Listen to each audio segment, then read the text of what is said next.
Hello everyone, my name is Journey. I am a Christian romance author and an author coach as well. And today I am going to be going through the feedback from my editor from my upcoming release, Whispers of Promise and Glory, which is a Christian coming of age, no spice romance novel that is set in my home country, Cameroon. And the special editions for this book are releasing on Kickstarter on the 1st of July 2026. So if you're interested in seeing what the feedback I got from my editor, then keep watching. So I did a video before where I talked about, I just talked through some of the changes that I made on this manuscript after I sent it to my beta readers. And so I promised that I was going to come back and discuss the developmental feedback. So with my editor, I always go for developmental edits, then we do copy edits and proofreads together. But so what I'm going to be discussing today is the developmental editing. Now, I've worked with my editor since 2021. And she has changed the way she works slightly. This time around, she provided me with a very comprehensive document where she basically went through and summarized every chapter. Like with the developmental editing, she did what we call a style sheet. So she's, mind you, this book has like 61 chapters.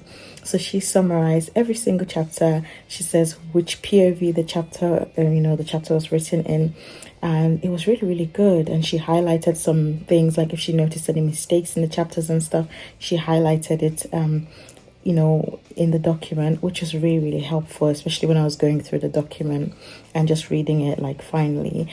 And then the other new thing that she added was that she listed the characters in order of appearance. So she just, as she was reading through the document, she would list all the characters that were mentioned, and she would describe who they are and their relationships with the other characters when they first appeared, stuff like that, which I thought was really, really cool. She's never done this before. And then she just did like a summary again at the end, just talking about the locals and other people that I had mentioned in terms of the characters in the document. So that was really cool. And then to the developmental feedback proper, she always divides it into world building, character arcs, themes, plot, structure and audience, and overall, which is quite nice. So in terms of world building, she said, you do a great job presenting each setting and local realistically, especially that sickening scene where she's trying to get a taxi. You also do a great job of allowing the setting to reflect her own inner turmoil as well. I could say that you wouldn't, like, without context, it doesn't make sense. Like when you actually read the book and you realize the scene where she's trying to get a taxi, yeah. I really like the fact that she enjoyed world building. One of the main things that I wanted to portray in this book is to make the readers to see the world and imagine being in Cameroon. Cameroon is not represented enough in the media, not in films, definitely not in Christian literature. And it meant a lot to me to build imagery and to really immerse the reader in the setting. So I worked so hard on the descriptions, and I watched so many videos, I looked at so many pictures. Over the years, I just really, really wanted to immerse the reader. And so to see that my editor is Caucasian, I'm sure she's never been to Cameroon before. So for her to see that I was able to do a great job with the setting, then that makes me really, really happy. My beta readers also pointed that out as well, so that's really, really good. Now, in terms of character arcs, there's a little bit of spoilers here, so I will read, but then if I get to a point where there's a bit of a spoiler, then I will stop. But she said, Priscilla's story is deeply impactful, and overall, it's very well-rounded. You do a great job of plucking at the heart of her struggles and exposing them for readers without being too blatant. Her upward arc from a browbeaten daughter to a confident young woman is well-paced and realistic, not to mention impactful. Okay. Then she now mentions something that needs a bit more rounding out a bit in terms of her character arc. I'm not going to say what that is because that's a spoiler. Basically, she just wanted me, there's a plot point and something that I introduced in the third act. She wanted me to talk a bit more about Priscilla's thought process, hesitancy, and how she arrived at that decision. So that was something that she wanted me to do. That's some of the feedback that she gave me, which I went back and did. And she said also that the final, basically, that her coming to that decision felt a little bit abrupt because we didn't see her thinking through the process. She also suggested that I added maybe a scene or a chapter, because there was another decision that Priscilla made, which again, she thought that it would be good for us to see how she came to that decision.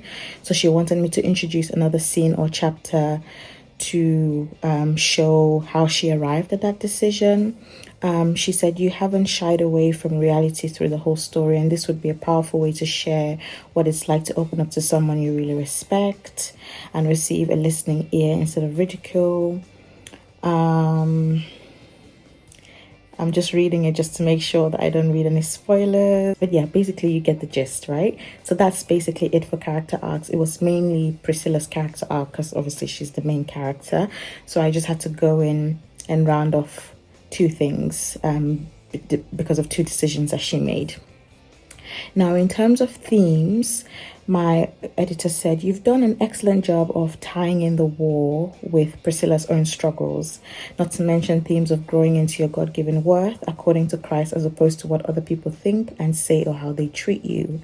She also has an upward battle ahead with, okay, I'm not going to mention this because it's a spoiler, and just the perils of living in and escaping from, I'm not going to say.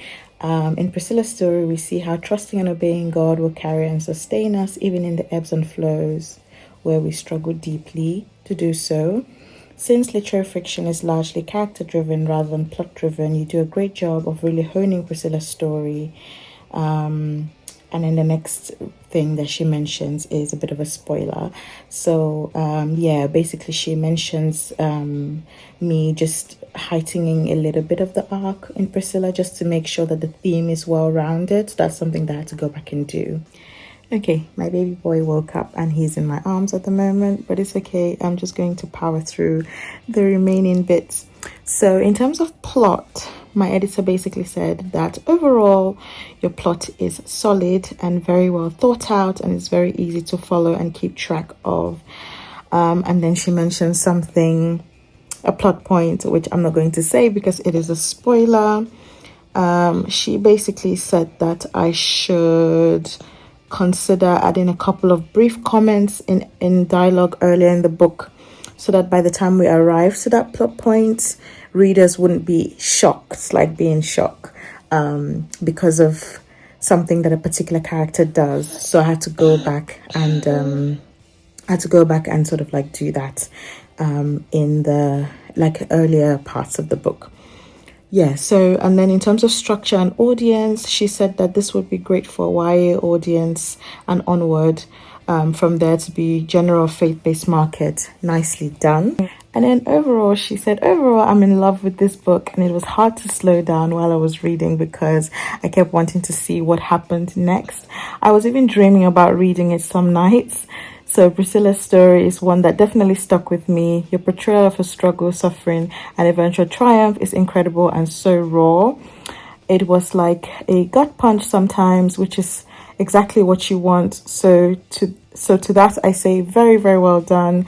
I think there are just a couple of little things that could be tweaked, and other than that, you're golden. So that's basically it. And I'm going to read you what she wrote in the email that she sent to me because I thought that was very, very encouraging. So she said, hi Joan, yesterday I finished Whispers of Promise and Glory, and safe to say this is your best yet.